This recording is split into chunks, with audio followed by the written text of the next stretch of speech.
I'd like to welcome our Team Eglin community for joining us for our fifth video message. I'm Andy Borland, Director of Public Affairs for the 96th Test Wing, and our host again today is Brigadier General Scott Cain, Commander of the 96th Test Wing. General, good morning. Thank you. Sir, I wanted to ask you to focus, if you would, on the rest of this month, where you think we are in terms of getting back to work or continuing work. And then more importantly, where do you see us going into the month of May and what's going to be happening now in the early summer? This morning we talked about that with the Team Eglin leaders, and what we're looking at now is what's our recovery plan. A lot of the models that are out there say that the peak resource usage in our medical care facilities is happening right now, and what we're watching now is the trend and the prevalence of the disease out in the local community, certainly looking at on base as well. And so as we watch that trend, if it continues to decrease in prevalence, then we can enter our recovery phases. And so right now we're on a good trend where it is decreasing in the number of active cases that are out there in the community. And if that trend continues for a certain period, a 14-day period, then that triggers us to go into a set of recovery phases. And then we look at that for our recovery phase 2. If that trend continues downward, if the measures that we have in place are effective and it keeps that trend going, then we move into a recovery phase 2, and we have recovery phase 3 and 4 already planned out.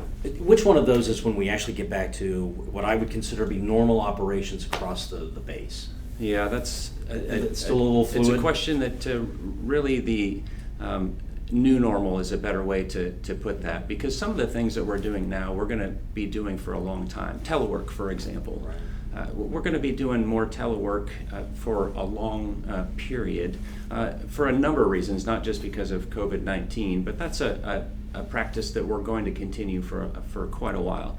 But if you look at those recovery phases, there are a couple of weeks of a downward trend, and if you make that gate, as we're calling them, then you need to transition to that next posture.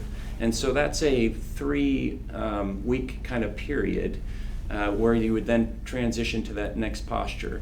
It's about recovery phase 3 where we start potentially bringing back some of the higher risk population, for example. So you can add that up, and it's still quite a few weeks out there when we start to get the majority of our workforce back. And I have to say, that's also dependent on that trend continuing down. There are a lot of factors. When you talk about the trend, what are you basing that on? Is it from the state? Is it from what we're doing with our own medical group? What is the combination of factors that we look at to develop that trend?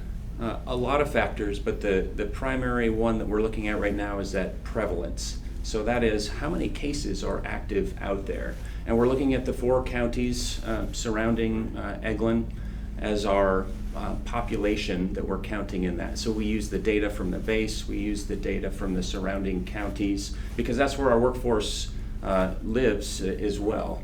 So we're encapsulating that into that data that we're using to determine if we've made it to that next gate.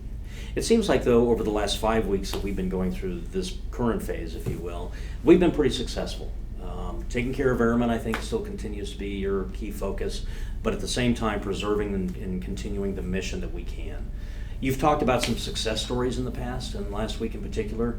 I was wondering if you could highlight maybe another ops group kind of success story or something else on base that has really caught your attention in the past week. Sure, yeah. I continue to talk about protecting, executing, and preserving. And another way, since I have the opportunity to describe where we're going starting over the next 2 weeks, is to start balancing a little more of that execute in there, and execute some more mission while we still have a lot of good protective measures in there that have been very effective. And it is those measures that got us to where we are right now. So I'm more confident than ever in how good of plans we came up with, that we can start to recover, go back into that set of plans we were executing before, and still stay safe.